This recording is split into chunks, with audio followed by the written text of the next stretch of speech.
Hello students, this is your Manjunath sir taking the lesson that is a local government. In our last two videos, the few topics regarding this local government have been covered. Then further topics will be covered in this video. Let us understand. In our last previous video, we discussed about the meaning of the local government, functions of the local government. Then we studied about the Grama Panchayat. So the Grama Panchayat was the topic which was covered in the last video. So in this video we are supposed to discuss regarding the Taluk Panchayat and then Zilla Panchayat. So already we know that Grama Panchayat, Taluk Panchayat and Zilla Panchayat togetherly they are called as a local self-government. Then the meaning they have given, definition of the Taluk Panchayat is given. The total number of members in a Taluk Panchayat is based on the population of Taluk, and there is one elected representative for every 12,000 to 15,000 voters. So this is obviously Taluk Panchayat meaning. Obviously we can say the same meaning which is related to local government. The government is created by the people living in the Taluk, that can be called as a Taluk Panchayat. And how many Taluk Panchayats are created in one Taluk? Obviously one Taluk Panchayat is created for every one Taluk.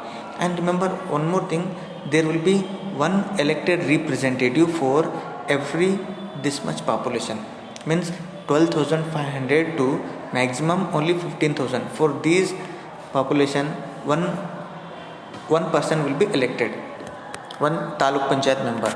And the Taluk Panchayat comprises of members directly elected by the eligible voter. Next one, and the term of the Taluk Panchayat is for about 5 years. And here Taluk Panchayat election is being conducted, where the people living in a Taluk, they are electing their representative through the direct voting system. Next one, MLAs and MLC MPs of jurisdiction can also attend the Taluk Panchayat meeting. So what they are saying, in one Taluk member, how many members? Obviously the representative elected by the people. So that, remember here, this is the process of electing the representative. Not only that one, even MLAs of a Taluk, MLCs of a Taluk, even MP who got elected from a particular Taluk, and all the members, these already elected representative, they are also considered as a member of Taluk Panchayat, means they can attend the meeting of the Taluk Panchayat. Next one, Taluk Panchayat meeting must be held at least once in a 2 months. In case of the utmost important, the special meetings are also conducted. So this is quite important. Here the Taluk Panchayat meeting is being conducted for 2 months, every 2 months. So one Taluk Panchayat meeting will be conducted, means for every 1 year there will be 6 meetings conducted. Suppose if there is any special important, if there is any emergency, then the special meeting can be conducted. Next one, the president of the Taluk Panchayat preside over the meeting, and in his absence the vice president preside over the meeting. Now let us understand. So totally in one Taluk, let us say it is Kalaburgi Taluk Panchayat. Let us say here in Kalaburgi Taluk Panchayat totally 75 members are there. Okay, in these 75 members, these people are elected by the people living in the Taluk, and one person among themselves, among all the Taluk Panchayat member, one person will be elected as a president of the Taluk Panchayat, and another person will be elected as a vice president of that Taluk Panchayat. And obviously this president will conduct the meeting, he will preside the meeting. In his absence, then vice president of the Taluk Panchayat meeting, Taluk Panchayat will hold the meeting, he preside the meeting. Next one, government appoints one executive officer to look after the executive work of the Taluk Panchayat. So obviously these Taluk Panchayat members, they are elected by the people, but apart from that one, the government of that state, I mean in Karnataka, government of Karnataka will appoint one executive officer to look after executive work of the Taluk, and this person, like IS cadre, IS officer will be appointed. So all executive work will be done by that person. Okay. Next one, what are the important functions of the Taluk Panchayat? So first of all, consolidate the annual plan, proposal of the Grama Panchayat and submit to the Zilla Panchayat. Already we know Grama Panchayat will have its own one budget every year, and that budget will be given to this Taluk Panchayat, and the same budget will be given to the Zilla Panchayat. This is the intermediary work is done by this Taluk Panchayat. And to implement the welfare program suggested or created by the Zilla Panchayat, even state government. So that Zilla Panchayat, state government, even central government, what are the important welfare programs are being made, so those are implemented through this Taluk Panchayat. Next one, here first work, the Taluk Panchayat have certain functions to perform in addition to the function of the local bodies. Already we know local bodies, the Zilla Panchayat, the meeting is being conducted, and all the people who are sitting across the table, they are elected by people of the Taluk. And one work is given, Niru means water and sanitation, so cleaning and welfare of the women, empower of the women, education and women development and cleanliness. So that the work of the Taluk will be given among all, means work distribution will be done, so that in this manner only the work in the Taluk will be carried on. Next, Zilla Panchayats are constituted at district level to look after the admission, and earlier they were called as a district board.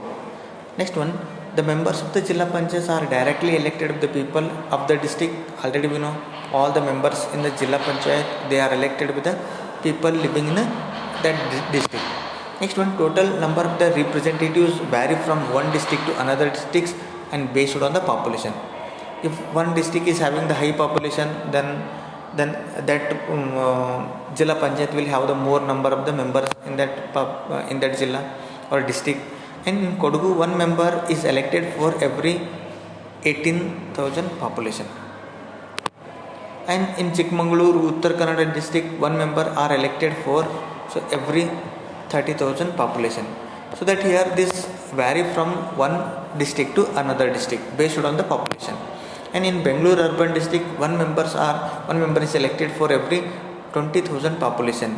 Why? Because in Bangalore urban district the population is very high, and in other district one member is elected for every 35,000 to 45,000 population, like in Kalburgi district and all.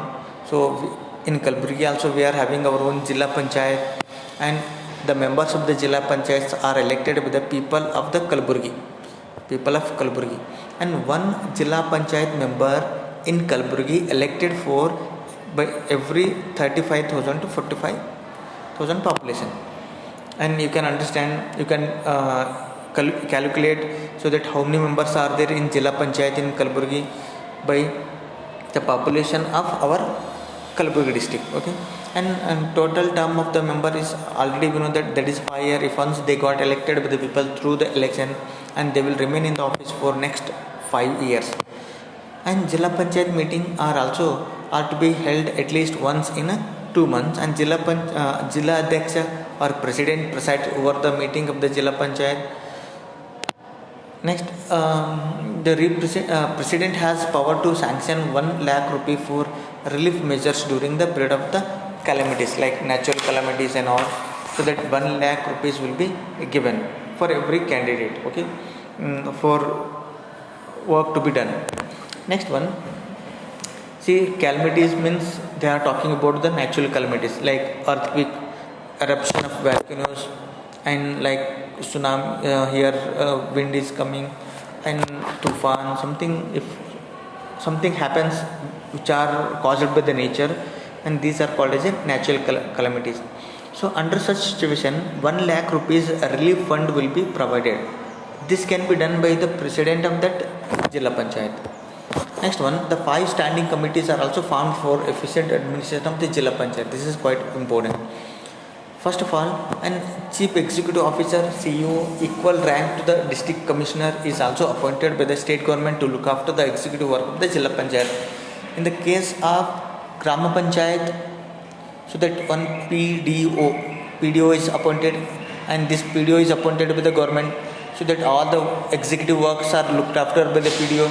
And in Taluk Panchayat also one person is appointed by the government, So he is also called like a CEO, Chief Executive Officer. In the case of Zilla Panchayat also, one CEO is appointed by the government of Karnataka. Next one, functions of the Zilla Panchayat. These are very easy to understand. It has the vast power in the implementation of the developmental programs and welfare schemes in the district, and all the developmental programs and schemes of the government are routed through the Zilla Panchayat. Next one, to bring about the coordination among all the departments for successful implementation of the programs and also supervise the developmental work, and to execute the work at the district by the state government, to ensure and provide the support for the establishment of the cooperative societies, cooperative banks and other cooperative institutions. So these are established for the development of the district, and to create an atmosphere of the mutual trust, confident cooperation between the Gram Panchayat, Taluk Panchayat, even Zilla Panchayat for successful implementation of the government projects and programs.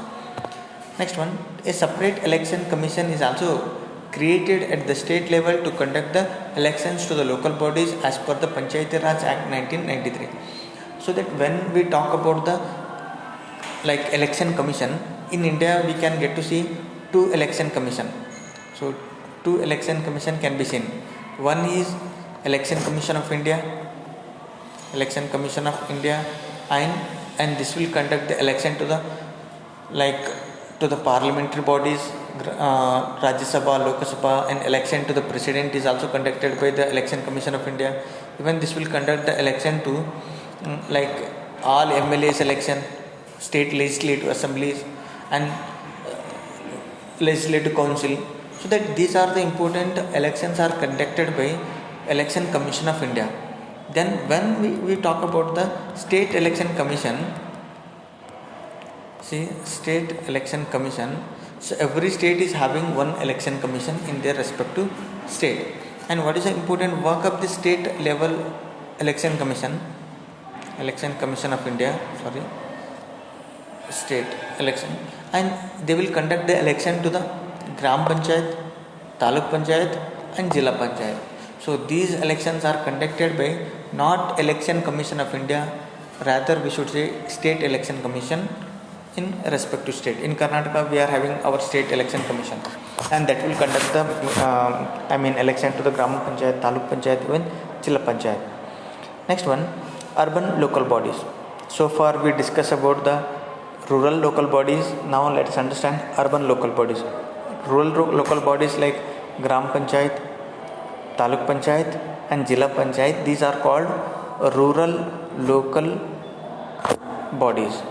So now we are supposed to discuss about the urban local bodies. Let us understand what this says. There are many towns, cities in a state. Towns and cities are also categorized as urban areas. And in order to solve the urban area problem and to provide the good governance, urban local self-government or urban local bodies are also set up. And the state government has power to declare a particular area as a city or town on the basis of the certain factors like population, income of that area. And there are three types of the urban local bodies. In the case of local bodies also, village panchayat, gram panchayat, taluk and village panchayats, it was also divided into three categories. Now here also in urban local bodies there are three types. Now let us understand. City corporation, Mahanagarapalikhe, this is meant for only major cities. Next one, town municipalities or city municipalities, these are meant only for town and cities. And cantonment area or under the cantonment of the defense.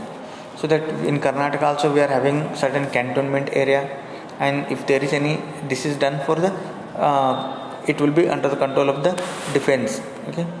Then functions of the urban local bodies, let us understand. To prepare budget or get approval of the council, this is the first important work done by the urban local bodies. Next one, to look after the overall administration of the town and city, and to prepare the good town planning system and implement this. And here it is smart city and all. So these are the important work done by the urban local bodies. and to provide the good road, transportation, water facilities, electricity, education, market, health facilities. So all the facilities which are required to make one city as a best city, these works are done by urban local body. And to provide the good road, transportation, water, so this is already given, and this education is being given, electricity will be supplied, good and market, health facilities are also made available by local bodies, that is urban local body. Next one, to maintain cleanliness by providing good sewage system and disposal of the urban waste, and granting the permission to build the structure, maintenance of the local bodies and properties. So these are the important works done by the urban local bodies. In Bangalore we can say BBMP, you might have heard, and in Gulbarga Mahanagara Palike is there. So road of the Gulbarga, cleanness, health, education, these are looked after by our Mahanagara Palike in Kalburgi. And registration of the birth and death is also done in that city. To provide the park, sports, entertainment facilities, so these are made available, and to implement the living conditions in slum areas by providing the facilities. These are the slum, picture of the slum, how the people they used to live, and this is the market. So very bad situation that we can get to see even in urban area like slum area and all. This is the condition under which that people they lead their life. So that at that time it will be the responsibility of city government to improve the living condition in a slum area by providing all the facilities. Next one, to establish the orphanage, old age homes, beggars colonies, juvenile home and child welfare centers. To undertake the construction of the swimming pool, stadium, museum, bus stations, reading room facilities, public libraries, veterinary hospitals, theatre for the cultural programs, wholesale market yards and a crematorium. So these are done by urban local bodies. Next one, to plan for the rain harvesting. This is quite important. So this is meant for the sustainable development. This is also one of the important function of the sustainable development. This is also work done by urban local bodies. And to encourage the cultural activities and to undertake the measure for the improvement of the programs of the backward classes when weaker section, to encourage and undertake such measures which can help to maintain the greenery, cleanliness and beauty town or city. So now let us understand so how the income is coming for all the urban bodies like Mahanagara Palike and all. So that Mahanagara Palike is also having authority to levy the tax and collected on the buildings. Remember here, whatever the building which are constructed on the roadside and all in the market, they have to pay the tax to the government, and we people used to pay the tax. So that will become the source of income for the urban local bodies. Next one, tax on vacant site, carts and all. If there is any vacant site, plot is there, then every year then tax has to be paid on that site. So this tax also can become the source of income for the urban local body. Tax on the shops and vending, and water cess, tax on the water, and market cess means tax on the market, and all the shops which are located in the market, they have to pay the tax every year, and the tax is fixed by the government. And cess on the entertainment house, held revenues, so that there are many entertainment house like cinema hall and all, so they also pay the tax to the government, and these paid tax will become the source of income for urban local body. Grants provided by the state government help the local bodies to undertake the welfare measures. Next one, municipal corporation, composition of the urban local body. An urban area is classified as a town, city on the basis of the population. An area with a population between 20,000 to 50,000 is considered as a town. Definition of the town is given. Next one, town municipality is a governing body of that area. Next, similarly, an area with a population between 50,000 to 3 lakh is considered as a city, and governing body of that area is city municipality. Remember, in Kalburgi we are having the population between 50,000 to 3 lakh. So because of that reason, in Kalburgi we are having city municipality. Okay, and the governing body of the town municipality and city municipality have elected representative called as a councillor.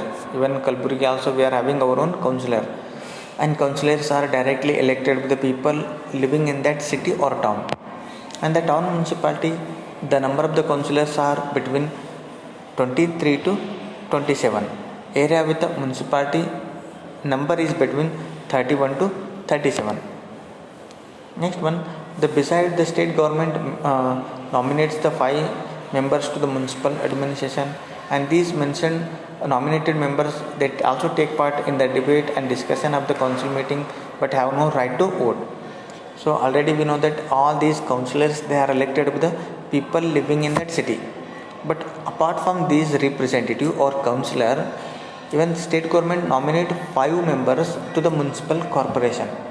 But these they do not have any right to vote, but they can take participation in the meeting.